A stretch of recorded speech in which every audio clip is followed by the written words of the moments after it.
I drove into Maple Ridge on a Tuesday like it was any other Tuesday, the sun low and honest. The truck humming like something that had known me for years, and the street looked wrong, like a photograph left in the sun too long. Lawns that used to slope and breathe were clipped tight and suspicious, mailbox flags all down, curtains drawn, and there, on my own fence, a zip-tied notice that folded itself around the pickets like a secret. The first 3 lines on that notice told me we were conserving water. The last line, the one that sat on the bottom like a smirk, said violations would be enforced immediately. I remember standing there thinking, that's not how a town breathes, and then thinking, this is definitely somebody's idea of power. They'd named their little association Oak Hollow Homeowners Association when they wanted it to sound dignified, and it used to be that a potluck and a lost dog sign, a newsletter with too many commas, and someone's apple pie winning at every picnic. Somewhere along the way, Oak Hollow picked a president who liked the sound of rules being read out loud. Her name was Martha Lang, and if a word could have a weight, Martha carried the sort of weight that could budge windows. I'd seen her at meetings with a binder thick as a Bible and a smile that knew the exact angle of what it meant to be offended. People called her deliberate. Some called her devoted. A few, when they thought I wasn't within hearing distance, called her something a little uglier. She'd lived on the highest lot for years, the one with the little fountain in the front yard that glinted like a private lake, and she had a way of making ordinances into instruments, things to be played. I liked to sleep through that kind of small-town theater. I liked to let other people have the parts they wanted. I liked my coffee quiet. I liked my yard to die if it wanted to.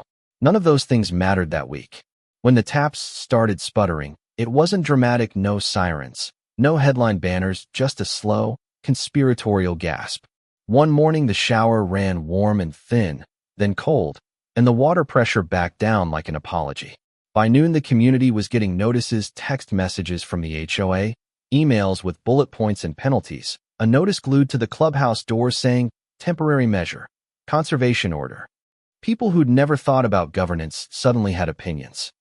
People who'd never looked at their deeds opened the PDF attachments like it might be a recipe. I'd been away, back from a short stint helping some folks refurbish a barn downstate, and all I wanted was to let the truck cool and drink something that wasn't coffee. Instead, June from across the street was there when I parked, arms flapping like she'd been handing out hotcakes. Eli, she said, because she always called me by my first name and it felt like a promise. They cut us off. They put a notice on my door. Martha says it's for conservation, but you saw what she did to the creek out back last summer. There was fear in her voice. Yes, but also that thin, bright thing that happens when someone discovers a shared injustice. I should have smiled and said join the club, because tragedy has a way of knitting neighbors together, but instead I felt a memory, the way my grandfather used to stand by the old pump when I was a kid, his thumbs stained with oil, a rag around his neck that smelled like metal. He'd told stories about the well on our property, about how the hollow's water ran through an old vein of spring that predated the developer's pencil, how the county registry had a note in the margin that said something like grandfathered rights. I'd never thought much of it until the taps went dry and the notion of grandfathered rights felt like a relic that might actually save someone's yard. The well was behind my shed, under the oak that used to be smaller before 50 years of being an oak had made it a court. It had a cap that was stubborn and honest, and when I pulled it off the first time I half expected disappointment, a rusted pipe and an echo. Instead, there was a sound like something waking. The pump coughed and sighed, and then, blessedly, water. It came slow, but clear, and for the first time in days a neighbor filled a jug and brought it across the yard like a pilgrim bearing good news.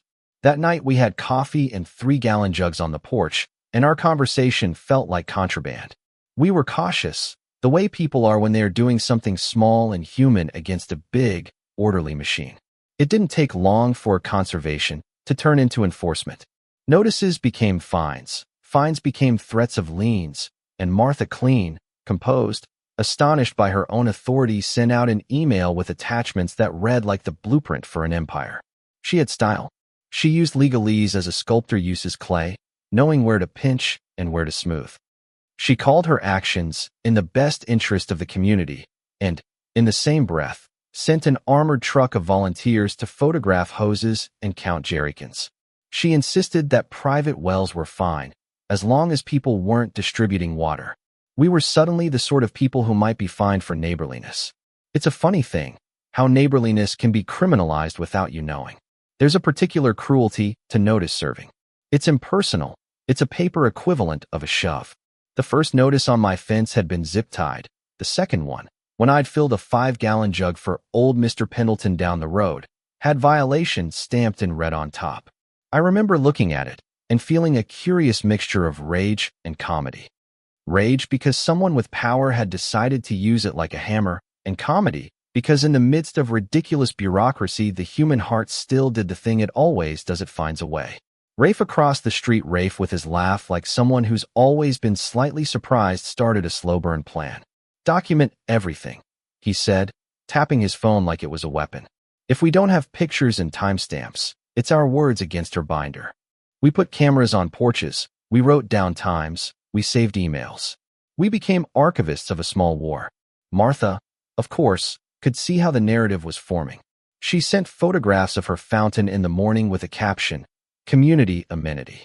She wrote to the county, neat and precise, and in her language she framed things as if she were shepherding the neighborhood away from ruin. Only, if you walked up her drive at dusk, you could sometimes see a hose running from a hidden line, the fountain spray like a private rain shower. Some of us started to wonder if she'd rerouted something, or if, in her mind, the rules only applied to other people. That's where suspicion grows roots, in the small asymmetries that look like accidents, and, when you add them together, read like intent. I remember the first time she came to my door.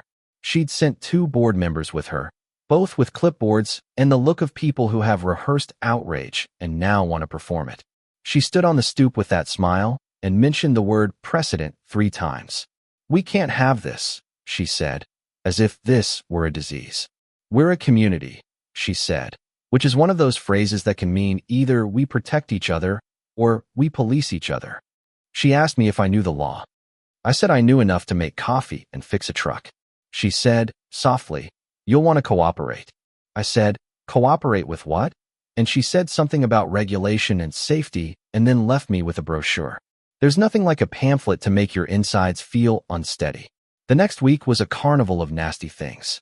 Night harassment lights thrown across yards, someone trying to cut a hose, a rock at the back gate with a message scratched into it that was more cowardice than communication. One evening, returning from the hardware store, I found my pump's wiring had been tampered with. It was obvious tampering, which meant someone wanted to make sure that my water was not merely unavailable but impossible to access. I called the sheriff, who was a good man with a soft voice and a calendar full of other people's problems. He took a report, made a few notes, and told me they'd watch. There's an old joke about the law being a patient animal. It takes its time. It eats old bones, but when your immediate thirst is literal and the law's timeline is geological, you have to make choices. Choices in a small town are often social as much as legal. June had a daughter who'd been laid off, and now she spent afternoons filling jugs and sometimes got a look from Martha at the grocery store, a look like someone watching a play they didn't like. Carlos, who owned the diner, had started leaving pitchers of water outside for people on his porch, a public kindness that felt like a proclamation. We held a porch meeting one night with lanterns and folding chairs and more coffee than sense, and at that meeting the town, in so many words, decided to resist. Not loudly, not with fists or banners, but with records and courage and a sense of neighborliness that felt stubborn as a weed. We found something else, too. While going through old county maps for some easement paperwork, Rafe, who is patient like a librarian and relentless like a dog with a bone, found a notation, the kind of bureaucratic footnote that usually lives forever and means little, except when the moment comes for it to mean everything. In the margin of a 1978 plat, there was a scribble, "Original well rights, see County Register." There was a registry entry, faint with age, that said that certain lots had pre-existing well rights, that the developer's later image of the community could not extinguish. The phrase grandfathered usage is dry, but when you're watching the hose in your neighbor's yard get counted by a clipboard, dry legalese tastes like liberation. We printed it. We put it in envelopes. We handed it to neighbors like contraband. Martha, when confronted with the registry, did what people in power tend to do. She treated transparency like a hazard and fought back. She called an emergency meeting at the clubhouse, the sort of meeting that smells like strong coffee and too early judgments. She came with witnesses, with minutes from meetings and a timeline that had been carefully constructed to support one conclusion. She painted us, the well users, the neighbors helping each other, as reckless, as people who might set a precedent that endangered the whole community. "What happens if someone contaminates a private well?" she asked, flat as a coin. The drama in her voice was curated. There was craft in her alarm. It's hard to be brave in the face of someone performing righteousness, because performance carries an authority even if the feet are made of wood. But the community, by then, had momentum. People had put together a case, photographs, timestamps, copies of the registry, and they were tired of being lied at. We decided to take the fight to the county. It was an old-fashioned, small-town escalation. We asked for an inspection. We wanted an impartial eye. The inspector's name was Walter Perry, a man with a face that looked like he'd been carved to say, "I will look at facts and then proceed." He came with a clipboard and a manner of professionalism that made a lot of things fall flat.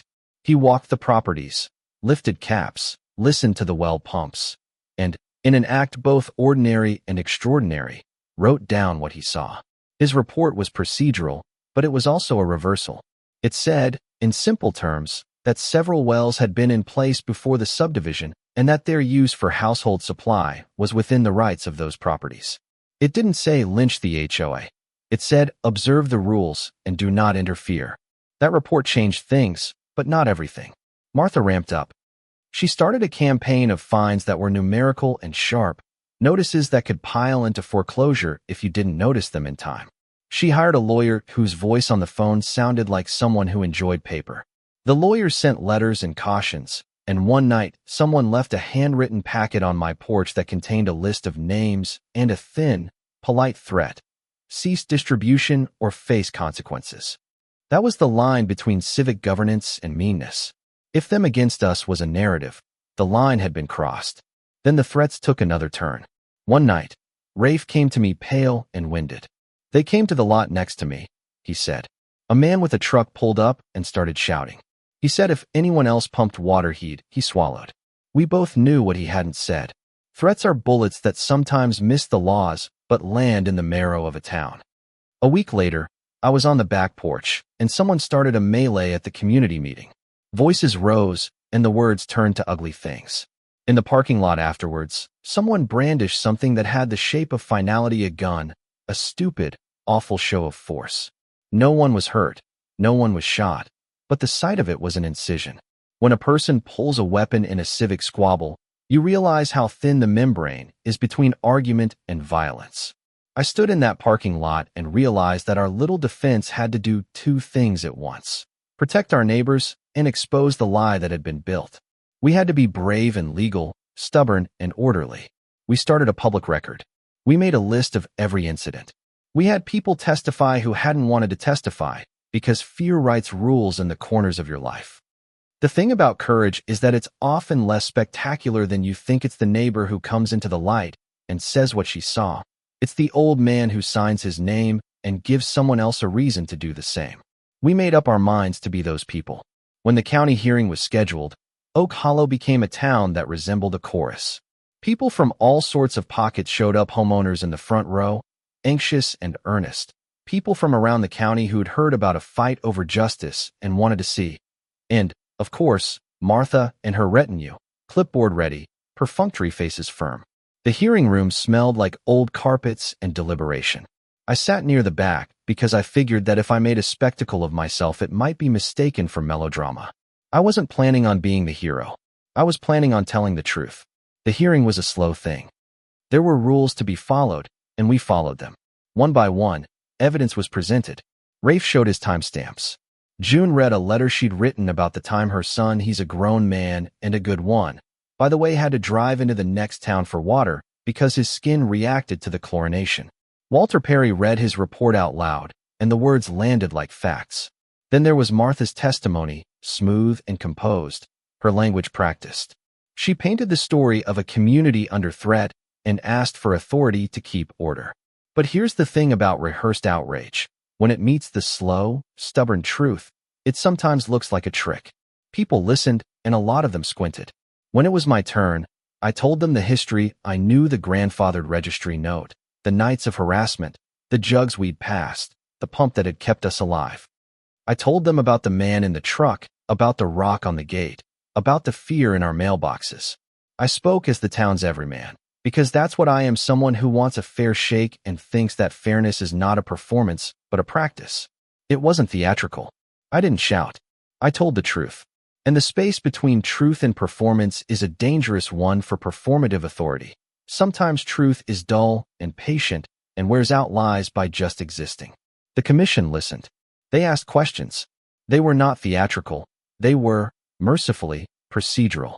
When they voted, they didn't kneecap Oak Hollow. They suspended certain powers of enforcement and ordered a third-party oversight until the matter could be resolved. They recommended that liens be paused and suggested mediation. The fountain in Martha's yard still sparkled the next day, because victory rarely arrives with fireworks. It tends to show its face in the small, bureaucratic papers that say, "For now, you will not be bullied." But the story didn't end with the vote. Power vacuums are hollows that attract new wind. Martha, predictably, called it a betrayal of standards of safety. She wrote op-eds in the local paper. She organized a petition. She told anyone who'd listened that we'd made the community unsafe. There were calls to clean things up, to create new rules, to tighten the screws. The discourse became a tug-of-war. One side said safety, the other said justice. Meanwhile, the nights calmed and the lights went down, but you could still feel an afterpulse, a community heartbeat that had been awakened. In the weeks after the hearing, something else happened that I hadn't expected. People started to talk again. Not about the HOA office or the bylaws, but about each other. In a small way, the hollow became more open. Neighbors who'd never spoken beyond a nod at the mailbox came over with a pie. We started a rota for well maintenance. We shared simple rules about sanitation and safety. We offered training to each other about pumps and filters. The thing about community is that it's made of the small, repetitive acts of caring. The HOA had tried to define community as compliance. We redefined it as mutual responsibility. But there was also a layer of rancor that didn't dissolve so easily. People who'd been longtime residents felt vindicated. Some who'd taken the rules seriously felt justified and angry at the world for not being orderly. There were rifts that made no sense to lawsuits or hearing small, human injuries, like friendships that never recovered. Power doesn't always go away cleanly. Sometimes it recedes like tidewater and leaves new channels cut into the sand. We had to learn the uncomfortable truth that righting a wrong seldom restores things exactly the way they were. It changes the lines of sympathy and leaves new, delicate fences of memory. I sat on my porch one evening a month after the hearing and watched the fountain that had been the object of so much suspicion. The water sparkled, and there were people on the sidewalks again, dogs being walked, and someone on a bicycle. It looked like normality until you realized normality had been argued into a different shape. I thought about the man in the truck, about the rock on the gate, about the nights of empty taps, about Walter Perry's clipboard. I thought about the thinness of courage, how it can look like a single voice and how it can be, at the same time, a chorus. I thought about Martha, who had lost her chair but kept her certainty, and about how certainty feels to someone who has held it for years and then has to watch it be questioned. In the end, the resolution was part satisfying and part unsatisfying, which, maybe, is the way most things resolve. The commission's orders stood. The liens were paused. The county drafted a new ordinance that clarified well rights, and Oak Hollow was required to update its bylaws to reflect what had always been there in the records. Martha moved, eventually not forcibly, but into a quieter corner of life, where her binder had less reach. People who'd been punished for filling jugs found their fines rescinded. Neighbors rebuilt fences not to keep people out, but to mark gardens that were tended out of joy. We planted a small plaque next to the well, a humble thing that said, "In defense of neighborliness," and someone, with the humor that only a town can have, added, "and really good coffee" under it. But the story ends, not with a neat bow, but with an open question. There are lessons, sure. The law matters, records are powerful, courage is quiet and communal. Yet, even as I tell you this, I know that power can be reimagined in 100 ways. Statutes might change, new leaders will come, and human beings will forever find ways to make rules into weapons or shields.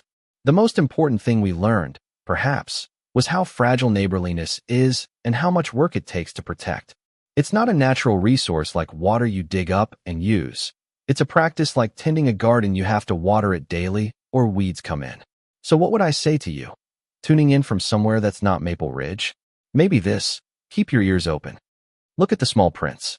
When someone tells you they're doing something for the community, ask them which community they mean. Above all, pay attention when ordinary kindness is criminalized by paperwork. Sometimes paperwork is a petty sword, and sometimes it's necessary protection. The trick is knowing the difference. And the only way to know is to care enough to read the registry, to lift a cap, to wait in a hearing room, to sign your name when your neighbor asks. That's not heroic, it's human. If you sat through this whole story because you like the drama, thanks for listening. If you sat through this because you've lived something like it, I'm sitting with you. Leave a comment, tell me what you think is more dangerous, power used quietly or power used loudly. Tell me where your lines lie when it comes to community and control. If you think we were foolish, tell us so. If you think we were brave, tell us that too. I want to hear about the rules in your town, the things that were hidden in margins, and the small acts that made a difference. Share this with someone who lives in a development with a too big binder and too little heart. And if you're building something with your neighbors, a rota, a water plan, a community garden, tell us what you did. We can learn from each other, and frankly, that's the only kind of immunity that really matters.